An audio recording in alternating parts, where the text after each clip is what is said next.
साथियों, तन्हा बैठकर न देख हाथों की लकीरें। साथियों, तन्हा बैठकर न देख हाथों की लकीरें, उठ कमर बांध और आज पुनः लिख तकदीर अपनी। Good morning everybody, I am AK Hindustani from Pragyan academy. Welcome again. Today's topic earthquake अर्थात भूकंप। तो हम सभी जानते हैं जो what do you mean by earthquake अर्थात भूकंप है क्या। हम आप देखते हैं जो पृथ्वी के अपर भाग में कंपन हो जाता है अर्थात एकाएक हिलना डुलना स्टार्ट हो जाता है, इसको हम आप भूकंप कहते हैं। तो आज हम इसी टॉपिक पे बात करेंगे। कह रहे हैं कि पृथ्वी के भूपृष्ठ पर होने वाला आकस्मिक कंपन भूकंप कहलाता है।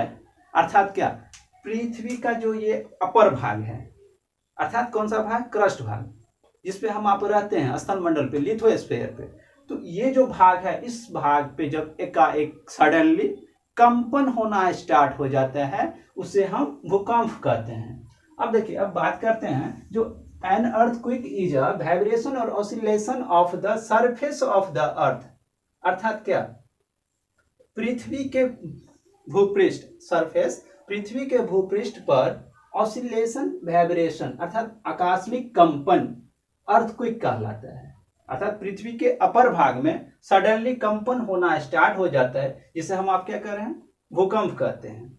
चलिए अब हम बात करते हैं जो भूकंप आने का ढेर सारा कॉज है, लेकिन इंपॉर्टेंट दो ही कॉज है।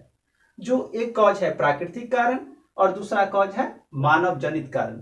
तो प्राकृतिक कारण अर्थात नेचुरल कॉज जो है, तो नेचुरल कॉज हम आप जानते हैं क्या, जो प्राकृतिक प्रदत्त जो घटना घटित होती है उसे हम प्राकृतिक घटना कहते हैं। तो ये जो अर्थक्वेक आता है प्राकृतिक घटना के रूप में, इसका निम्न कारण हो सकता है। जो पहला कारण है प्लेट विवर्तनिकी अर्थात प्लेट टेक्टोनिक, दूसरा कारण है ज्वालामुखी क्रिया वोल्केनोज एक्टिविटी, तीसरा कारण है बर्फीले तूफान एवलांच,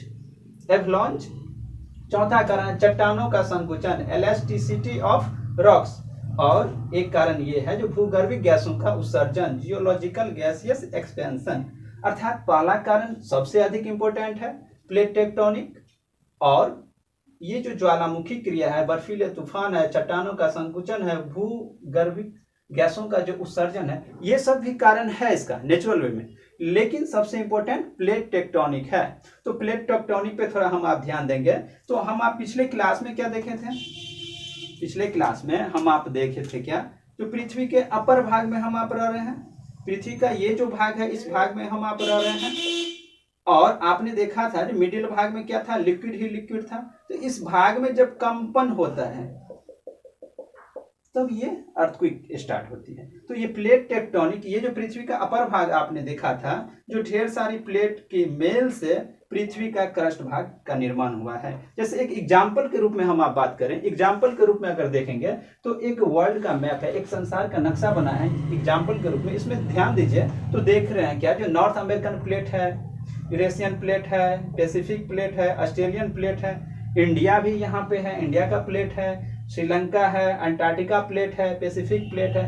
अर्थात हम आप देख रहे हैं क्या, जो ढेर सारे प्लेट मिलकर एक पृथ्वी का अपर भाग का निर्माण हुआ है। तो अब हम आप बात करते हैं जो कि इस प्लेट का आप देख रहे हैं एरो, इसका मूविंग अलग अलग है, अर्थात इसका जो घूम रहा है वो अलग अलग दिशा में घूम रहा है। जैसे कि एरो आप देखेंगे तो एक इधर मूव कर रहा है, एक इधर, एक इधर, एक इधर, एक इधर, तो इस तरीका से ये मूव कर रहा है, जो अर्थक्वेक का सबसे इंपॉर्टेंट पॉइंट है। कौन सा, तो प्लेट विवर्तनिकी। अब हम बात करते हैं ज्वालामुखी क्रिया। तो ज्वालामुखी क्रिया में हम आप क्या देखे थे, ज्वालामुखी क्रिया में हम आप देखे थे क्या, जो कि पिछले क्लास में जो पृथ्वी को हम आप क्या किए थे, 3 भाग में डिवाइड किए थे। तो ये जो भाग था, इस भाग में आपने देखा क्या था, जो मैग्मा था, मैग्मा किसी कारणवश ये मैग्मा जब बाहर निकलना स्टार्ट हो जाता है, इसे ही हम क्या कहते हैं, वोल्केनो, इसे ही हम वोल्केनो कहते हैं अर्थात ज्वालामुखी कहते हैं। तो ये वोल्केनोज एक्टिविटी स्टार्ट होती है, ये भी एक कॉज है भूकंप का। अब हम बात करते हैं बर्फीले तूफान एवलांच। अब देखिए बर्फीले तूफान हम आप जानते हैं, जो कि अधिकांशतः एग्जाम्पल के रूप में आप देख सकते हैं उत्तराखंड में अधिकांशतः यही तूफान कारण बर्फ नीचे गिरता है जिसके कारण से ढेर सारी प्रॉब्लम क्रिएट होती है। तो ये भी एक वजह है जिसके वजह से अर्थक्वेक आते हैं। अब देखिए चट्टानों का संकुचन हम आप जानते हैं, एक एग्जाम्पल से समझते हैं। एग्जाम्पल के रूप में हम आप देखते होंगे क्या, जो कि हमारे गांव में, हमारे शहर में रेल की पटरी बिछी हुई है। हम आप अधिकांशतः देखते हैं जो गर्मी के मास में रेल की पटरी में क्या होती है, प्रसार आती है, और ठंड के मास में संकुचन होती है। तो ठीक इसी तरह से ये चट्टानों का संकुचन होना स्टार्ट हो जाता है, जिसके वजह से अर्थक्वेक आता है। अब हम बात एक पॉइंट और एक्सप्लेन कर ले, भूगर्भिक गैसों का उत्सर्जन। देखिए जियोलॉजिकल गैसियस एक्सपेंशन, तो इसके अकॉर्डिंग हम आप जानते हैं जो कि ये जो मैग्मा है, तो मैग्मा के अंदर ढेर सारा गैसेज की मिलावट है। वो गैसेज क्या होती है, एक्टिविटी अर्थात रेडियो एक्टिविटी या मानव अपर भाग में, जिसके कारण से दबाव होती है। दबाव के कारण ये क्या होता है, बाहर निकलना स्टार्ट हो जाता है। तो ये गैसेज की मात्राएं जो बाहर निकलती है, ढेर सारी गैसेज की मिलावट है। इसमें CO2 है, NO2 है, इसमें क्या कहते हैं रेडॉन है, आर्गन है, ढेर सारी गैसेज की मिलावट है। तो ये मिलावट जब बाहर आ जाती है तो इसकी वजह से भी भूकंप आता है। तो आपने 4-5 पॉइंट्स जो भी देखा ये नेचुरल वे में देखा, अर्थात प्राकृतिक कारण जो ये था, जो प्राकृतिक कारण के रूप में हम आप देख लेते हैं एक बार फिर। प्लेट विवर्तनिकी, ज्वालामुखी क्रिया, बर्फीले तूफान, चट्टानों का संकुचन, भूगर्भिक गैसों का विसर्जन। अर्थात आपने देख लिया जो प्राकृतिक कारण क्या था। अब हम बात करते हैं मानव जनित कारण। तो मानव जनित कारण हम आप जानते हैं, आज के मानव क्या हो गया है, आज के मानव इतने स्वार्थी हो गया है जिसकी वजह से वो ये नहीं देखते हैं जो मैं प्रकृति के साथ क्या कर रहा हूं। अर्थात प्रकृति के साथ हमेशा अपनी भौतिक सुविधा को पूर्ति करने के लिए छेड़छाड़ करते हैं। एग्जाम्पल के रूप में हम आप ढेर सारी कॉज देख सकते हैं, जैसे कि एग्जाम्पल अभी आप देखते होंगे कोरोना वायरस, देखते होंगे अर्थक्वेक, देखते होंगे कहीं कहीं वोल्केनो। तो ये सब इसका एग्जाम्पल है। तो ये मानव क्या कर रहे हैं, अपनी सुविधा को एक सरल रूप देने के लिए ढेर सारी पृथ्वी के अपन में प्रॉब्लम क्रिएट कर रहे हैं। वो प्रॉब्लम कैसा है वो पॉइंट सब एक्सप्लेन करते हैं। देखिए मानव जनित कारण, मानव जनित कारण क्या सब हो सकता है। तो पहला कारण इसका डैम है। अब बांध की थोड़ा हम बात करते हैं, तो हम आप क्या किए हैं, जितनी भी नदियां हैं उस नदियां के ऊपर हम आप क्या कर रहे हैं, बांध बना रहे हैं। जैसे कि मानकर चलिए, जो एग्जांपल समझिए, जैसे अगर ये रिवर है, नदी है, तो इसके ऊपर हम आप क्या करते हैं, एक डैम बना लेते हैं, अर्थात बांध बना लेते हैं। तो ये भी एक वजह है जिसके कारण से क्या हो रहा है, अर्थक्वेक आ रहा है। अब हम देखिए फिर बात करेंगे सड़क हम आप जानते हैं, अर्थात एक गांव से लेकर शहर तक अगर हम आप यातायात करते हैं तो स्थल मार्ग जो है वो आपका सड़क है। तो ये भी एक कॉज है इसका। फिर अगर तालाब की बात करूं तो यहाँ मैं तालाब छोटा मोटा पॉन्ड का बात नहीं कर रहा हूँ, जो लार्जेस्ट है, इसका वजह एक ये भी है। अब देखिए परमाणु परीक्षण, आज के दौर में, आज हम वैश्वीकरण के दौर में है, और वैश्वीकरण के दौर में हम आप क्या कर रहे हैं, गला घोट कंपटीशन है। हम आप हमेशा कोशिश करते हैं जो कि हम किसी से कम नहीं। इसके कारण हम आप क्या कर रहे हैं, एटॉमिक टेस्ट कर रहे हैं, अर्थात परमाणु परीक्षण कर रहे हैं। ये भी एक अहम भूमिका निभाती है अर्थक्वेक आने में। ये एटॉमिक परीक्षण करने के बाद क्या हो रहा है, तो पृथ्वी के अपर भाग में कंपन पैदा होता है, जिसका वजह है अर्थक्वेक आना। तो अभी तक हम आपने देखा क्या, जो कि दो कारण था, प्राकृतिक कॉज और नेचुरल कॉज और man made cause. Natural cause में आपने देखा plate tectonic, volcanic activity, avalanche, elasticity of rocks, geological gaseous expansion, और मैन मेड कॉज के अंतर्गत हम आपने देखा क्या, डैम, रोड्स, लार्जेस्ट पॉन्ड या एटॉमिक टेस्ट। इससे अधिक भी कॉज हो सकता है, लेकिन मुख्य रूप से ये इतना कॉज है। चलिए अब दूसरा एग्जांपल से समझते हैं। जैसे कि पिछले एग्जांपल में आपने देखा क्या, प्लेट टेक्टोनिक का जो एग्जांपल। अब बात करते हैं, जैसे कि देखिए पृथ्वी का ये अपर भाग है, और ये जो अपर भाग है जिसको पिछले क्लास में आपने देखा जो क्रस्ट कहते हैं, तो इस अपर भाग का जो निर्माण हुआ है, और ये ढेर सारा प्लेट से निर्माण हुआ है, जो पिछला एग्जांपल आपने देखा। अब हम बात कर रहे हैं जो कि इसके मिडिल पॉइंट में आपने क्या देखा, मैग्मा देखा, अर्थात लिक्विड अवस्था में मैग्मा। तो ये जो मैग्मा है, ये मैग्मा में किसी कारणवश इसमें एक एनर्जी पैदा होता है, जो एनर्जी बाहर निकलने का कोशिश करता है। जब ये एनर्जी बाहर निकालने का कोशिश करता है तो उसको कन्वेक्शन एनर्जी भी कहते हैं। और यही एनर्जी जब बाहर निकलने का कोशिश कर रहा है, ये क्रस्ट भाग में जब आ जाता है तो फोर्स लगाता है, जो फोर्स मूव करना स्टार्ट करता है। जैसे कि आप एरो के रूप में देखिए, यहाँ पे ये फोर्स क्या हो रहा है, इधर मूव हो रहा है, ये इधर मूव हो रहा है, ये इधर मूव हो रहा है, ये इधर, ये इधर मूव हो रहा है। तो ये जो मूव हो रहा है इसको इनर फोर्स भी कहा जाता है, इनर फोर्स या इंडो फोर्स, ये भी कह सकते हैं, इंडोजेनिक फोर्स जिसको कहते हैं। तो आपने देखा क्या, जो मिडिल पॉइंट में जो मैग्मा है, ये मैग्मा बाहर निकलने का कोशिश कर रहा है, दबाव के कारण, रेडियो एक्टिविटी के कारण ढेर सारा प्रॉब्लम क्रिएट हो रहा था, आपने कॉज देख लिया। अब हम बात कर रहे हैं क्या, ये इनर फोर्स, ये जो एरो आप देख रहे हैं, ये मैग्मा बाहर निकलने का कोशिश कर रहा है, पृथ्वी का अपर भाग में वो वेव के रूप में फोर्स लगाता है जो बाहर निकलने का कोशिश कर रहा है, जो अर्थक्वेक का निर्माण होता है। तो अब हम बात करते हैं, जैसे कि अगर ये भाग को बाहर निकाल लें, ये छोटा भाग का अगर बाहर निकाल लें, तो हम आप देख रहे हैं क्या, जो वो छोटा भाग जो बाहर निकल रहा है, तो वो छोटा भाग जो बाहर निकल रहा है, तो क्या देख रहे हैं, जो कि एक फोर्स इधर लग रहा है, एक फोर्स इधर लग रहा है। तो जैसे एग्जांपल दूसरा में देखिए, एक फोर्स इधर लग रहा है, एक फोर्स इधर लग रहा है, अर्थात क्या, डाइवर्जेंट हो रहा है। अर्थात आपने देखा क्या, जो पृथ्वी से बाहर निकलने का कोशिश कर रहा है, जो फोर्स विपरीत दिशा में लग रहा है, जिसको हम अपसारी कहते हैं। और फिर हम आप देख रहे हैं, अगर इस भाग को बाहर निकाला जाए, इस भाग को, तो देखेंगे क्या, जो इस भाग को अगर बाहर निकालेंगे तो इस आधार पे फोर्स लग रहा है, तो इसे हम अभिसारी कह सकते हैं, और इंग्लिश में इसको कन्वर्जेंट कहते हैं। अब ध्यान देना है, अगर ये भाग और ये भाग देखते हैं, तो हम आप बात करते हैं, एक फोर्स इधर लग रहा है, एक फोर्स नीचे लग रहा है। तो ये जो फोर्स आप देख रहे हैं, एक अपर एक नीचे, तो ये जो फोर्स लग रहा है उसको ट्रांसफॉर्म कहते हैं, अर्थात संरक्षित फोर्स कहते हैं। देखिए अब हम बात करते हैं, जो कि पृथ्वी के मैग्मा भाग में आपने देखा जो ढेर सारा प्रॉब्लम क्रिएट हो रहा है, वो बाहर निकलने का कोशिश कर रहा है। तो अगर हम पृथ्वी के अपर भाग में रहेंगे, तो ये अर्थक्वेक स्टार्ट होती है, वो पॉइंट अब क्या कहलाता है, इस पे ध्यान देते हैं। अब इस एग्जांपल पे आइए, इस एग्जांपल पे देख रहे हैं क्या, जो ये पृथ्वी है जिसपे हम आप रहते हैं, इस पे देखिए तो इस पे पेड़ पौधा है, मानव रहते हैं, पक्षी रहते हैं, ढेर सारे जीव जंतु रहते हैं। इसके इनर पार्ट्स में आपने देखा क्या, जो कि मान सपोज एंड मान के लिए यहाँ से अगर अर्थक्वेक स्टार्ट होता है, तो जहां से स्टार्ट होता है उसे हम फोकस कहते हैं, या हाइपोसेंटर भी कहते हैं, स्टार्टिंग पॉइंट जहां से क्रिएट हो रहा है।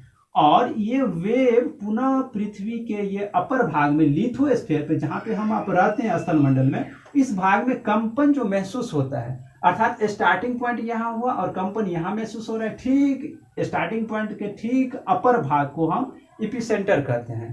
अर्थात आप देख रहे हैं क्या, स्टार्टिंग पॉइंट को फोकस और ठीक इसके अपर भाग को एपिसेंटर कहते हैं, जो बराबर एग्जाम में, सीटेट के एग्जाम में यहाँ से क्वेश्चन पूछा गया है। अब हम बात करते हैं, जैसे कि यहाँ थोड़ा ध्यान दीजिए, यहाँ जिस तरह से आपने देखा जो ट्रांसफॉर्म के रूप में फोर्स काम कर रहा है, अर्थात वेव निकल रहा है, तो इस वेव से आखिर क्या निर्माण हो रहा है।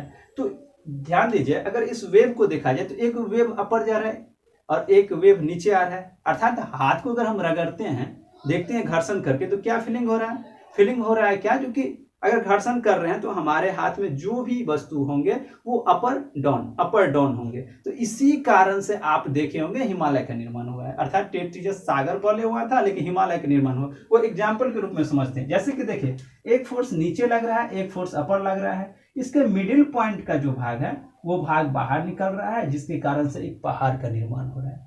देखिए अब इसी एग्जाम्पल पे फिर समझते हैं, इसी एग्जाम्पल पे देखिए, जैसे आप देखिए, ये फोर्स इधर लग रहा है, ये फोर्स इधर लग रहा है डाइवर्जेंट के रूप में। तो अगर इस प्लेट को अगर बाहर निकाला जाए, दोनों तरफ से अगर फोर्स लग रहा है, एग्जांपल समझिए, जैसे कोई व्यक्ति अगर मेरा एक हाथ इधर खींचे, एक हाथ इधर खींचे, क्या होगा, तो बीच से क्या होगा, कट हो जाएगा, कुछ तो प्रतिक्रिया होगी ना। तो ठीक इसी तरह से इस भाग में क्या होगा, मिडिल पॉइंट पर अगर इधर फोर्स लग रहा है, इधर फोर्स लग रहा है, तो इस भाग में कट हो जाएगा। तो ये जो लिक्विड है, ये लिक्विड बाहर निकल जाता है, जिसका नाम हम आप रख देते हैं क्या, वोल्केनो, अर्थात ज्वालामुखी। अर्थात आपने देखा जो प्लेट जो था, प्लेट एक फोर्स इधर लग रहा है, एक फोर्स इधर लग रहा है, और फोर्स लगने के कारण बीच में क्या हो रहा है, तो कट हो रहा है, जिसकी वजह से यहाँ से लिक्विड बाहर निकल गया, जिसको हम ज्वालामुखी कहते हैं। अब देखिए दूसरा एग्जांपल में, देखिए दूसरा एग्जांपल में दिखाई दे रहा है क्या, तो एक इधर से फोर्स लगा रहा है, एक इधर से फोर्स लगा रहा है, अर्थात एक इधर से फोर्स, एक इधर से फोर्स, जब आपस में हम टकराते हैं। एग्जांपल समझिए, जैसे कि मान चलिए एक गाड़ी इधर से आ रही है, एक गाड़ी इधर से आ रही है, और दोनों आपस में टकराएगी, तो कैसी प्रतिक्रिया होगी। ठीक इसी तरह से यहाँ देखिए, एक फोर्स इधर लग रहा है, एक फोर्स इधर लग रहा है, तो यहाँ पे तो कुछ ना कुछ प्रतिक्रिया होगी। जब आपस में टकराएगा तो ये प्रतिक्रिया ऐसी होगी, अर्थात यहाँ पर भी क्या होगा, तो यहाँ पर भी जो लिक्विड है वो दबाव के कारण बाहर निकलने का कोशिश करेगा, जो फिर ये ज्वालामुखी बन जाएगा, ज्वालामुखी का निर्माण होगा। अब देखिए ये एग्जांपल जस्ट आपने देखा क्या, एक फोर्स अपर, एक फोर्स डाउन, अर्थात नीचे ऊपर फोर्स लग रहा है। तो नीचे ऊपर अगर फोर्स लग रहा है तो इस मिडिल पॉइंट में जो भी वस्तु है वो वस्तु क्या होगा, या तो बाहर निकल जाएगा या नीचे दब जाएगा। तो जब ये बाहर निकल जाएगा तो एक जगह इकट्ठा होगा। तो ठीक इसी तरह से हिमालय का निर्माण हुआ है। अर्थात ढेर सारा पर्वत एग्जाम्पल के रूप में है, लेकिन हिमालय एक सटीक एग्जाम्पल है। हिमालय देखिए, जो एक फोर्स नीचे आ रहा है, एक फोर्स अपर जा रहा है, तो ये नीचे अपर हो रहा है, इसके बीच में जो भी चीज है, आपने देखा जो भी मिनरल्स है वो पदार्थ बाहर निकल रहा है, एक जगह इकट्ठा हो रहा है, जिसकी वजह से हिमालय का निर्माण हुआ है। चलिए अब फिर आगे के अब हम वेव्स का बात करते हैं, तरंग का बात करते हैं। तो ये अर्थक्वेक जब क्रिएट होता है तो वेव्स जो बाहर निकल रहा है तो उस वेव्स को भी 3 भाग में डिवाइड कर दिया गया है। वो कौन कौन भाग है? P waves, S waves, L wave. अर्थात पी वेव्स की अगर बात करें तो इसे प्राइमरी वेव भी कहते हैं, जो प्राइमरी वेव का स्पीड 8 किलोमीटर प्रति सेकेंड। और ये जो वेव्स होता है वो ठोस, द्रव, गैस तीनों अवस्था में स्पीड से घूम जाता है, अर्थात स्पीड से वो बाहर निकल जाता है। अब हम सेकेंडरी वेव का बात करें तो सेकेंडरी वेव को द्वितीय वेव भी कहा गया है, और ये वेव जो है इसका भी स्पीड 4 किलोमीटर प्रति सेकेंड है। अब इसी तरह से अगर हम तीसरा वेव्स पे आ जाए, अगर इसका बात करें एल वेव, तो एल वेव को रेल लाइट वेव्स भी कहते हैं, और इसका जो स्पीड है, इसका स्पीड 1.3 से लेकर 3 किलोमीटर प्रति सेकेंड है। देखिए अब बात करते हैं वे वेव्स कैसे काम कर रहा है। जैसे मान लो चलिए ये एक पृथ्वी है। अब पृथ्वी के इनर पार्ट्स में मान चलिए यहाँ से अगर सेंटर बनता है, यहाँ से अर्थक्वेक अगर स्टार्ट हो रहा है, और ये एपिसेंटर अर्थात अपर भाग में जब हम देखते हैं सेंटर से, अर्थात फोकस जहाँ से स्टार्ट हो रहा है, तो इस एपिसेंटर तक कैसे ये प्रोसेसिंग होता है इसके बारे में आप जानकारी लेंगे। जैसे मान के चलिए यहाँ से अर्थक्वेक स्टार्ट हुआ, तो हम आप देख रहे हैं जो कि एल वेव जो है इसे धरातलीय वेव इसलिए कहा गया है क्योंकि ये जो अपर भाग है, अर्थात क्रस्ट जो भाग है, इसी भाग में इसका वेव देखा गया है। अर्थात वेव का स्पीड अगर देखा जाए तो ये प्राइमरी वेव का अगर स्पीड देखा जाए तो ये वेव ऐसे चल रहा है, लेकिन सेकेंडरी वेव का स्पीड देखा जाए तो ये वेव ऐसे चल रहा है, लेकिन लास्ट में एल वेव की बात करते हैं तो इसका स्पीड ऐसे चल रहा है। इससे ये पता चल रहा है सबसे अधिक इसका स्पीड है। अब देखिए ये एल वेव सबसे अपर भाग में चल रहा है, अर्थात इस धरातल पे चल रहा है। अब हम बात करते हैं थोड़ा सेकेंडरी वेव का। तो सेकेंडरी वेव देखिए जो कि ये धरातल से लेकर एस वेव अर्थात नीचे सेंटर तक आ रहा है, एस वेव भी आ रहा है। अब ध्यान देना है जो पी एस के इस बीच में जो लिक्विड है, ये जो एस वेव है, इसके नीचे में अगर सेंटर यहाँ से स्टार्ट हो रहा है, यहाँ जो मैग्मा है, इस मैग्मा में अगर प्राइमरी वेव प्रवेश कर रहा है तो इसका जो भाग होता है उस भाग को शैडो जोन भी कहा जाता है। अब हम बात करते हैं जो कि भूकंप का जो अभी अध्ययन कर रहे हैं उस अध्ययन को क्या कहा गया है, तो सिस्मोलॉजी कहते हैं, अर्थात स्टडी ऑफ अर्थक्वेक सिस्मोलॉजी। अब हम बात करते हैं भूकंप मापने वाला यंत्र, अर्थात इसका स्पीड कितना है उसको मापने के लिए एक यंत्र का प्रयोग करते हैं, उस यंत्र का नाम है सिस्मोग्राफ। अब हम बात करते हैं कि इसका स्पीड कितना अधिक है या कम है उसको मापने के लिए रिक्टर स्केल या रिएक्टर स्केल का प्रयोग करते हैं। अब देखिए ये काम कैसे कर रहा है, मानकर चलिए ये एक रिएक्टर स्केल है। अब अगर इसको अगर हम यूनिट में डिफाइन कर रहे हैं तो इसमें अगर इकाई के रूप में देखा जाए तो इकाई के रूप में ये मल्टीपल 10 से होता है, अर्थात पहली इकाई 10 से मल्टीपल होता जा रहा है। अर्थात अगर अर्थक्वेक स्टार्ट हुआ और उसका स्पीड अगर रिएक्टर स्केल पे देखा जाता है जो मानकर चलिए जो 2.0 है, तो ये सामान्य है, कोई खास इसका वेव नहीं है। लेकिन यही वेव अगर 6.2 से अगर एबव हो गया तो अधिक शक्तिशाली भूकंप महसूस किया जाता है, जिससे काफी क्षति हो सकती है। देखिए अब हम बात करते हैं, मानकर चलिए इसी पे बात कर रहे हैं, मानकर चलिए जो कि भूकंप स्टार्ट हुआ और ये भाग मानकर चलिए जो दिल्ली का भाग है, ये भाग दिल्ली है, और ये भाग मानकर चलिए बिहार है, ये भाग बिहार है। अगर यहाँ स्टार्ट हो रहा है, स्टार्ट जहां से हो रहा है वहां भी स्पीड अगर देखा गया 7.2 दिल्ली में, उसी समय में अगर बिहार में भी भूकंप आया उसका स्पीड अगर देखा गया 7.2, तो ऐसे परिस्थिति को हम क्या कहते हैं, आइसोसिस्मल कहते हैं, सॉरी आइसोसिस्मल कहते हैं ऐसे परिस्थिति को। और इसी दिल्ली भाग में देखा गया जो 7 बजे स्टार्ट हुआ भूकंप यहाँ भी, और बिहार में भी 7 बजे स्टार्ट हुआ एक ही समय में। तो ये जब एक ही समय में 2 जगह भूकंप स्टार्ट होता है तो वैसे परिस्थिति को हम होमोसिस्मल कहते हैं। अब ध्यान रखना है जो भूकंप सबसे अधिक जापान में आ रहा है और सबसे कम कहाँ आ रहा है, ऑस्ट्रेलिया में आ रहा है। अब ध्यान देना है क्योंकि भूकंप सबसे अधिक जापान में आ रहा है और सबसे कम ऑस्ट्रेलिया में, सबसे अधिक जापान में। तो ये कॉज क्यों ऐसा हो रहा है वो मैंने प्लेट टेक्टोनिक के अंतर्गत बतलाया था, क्योंकि सभी जगह का प्लेट अलग अलग है। तो आज की क्लास में बस इतना ही। अब अगली क्लास में फिर हम बात करेंगे वॉल्केनो की। Thank you.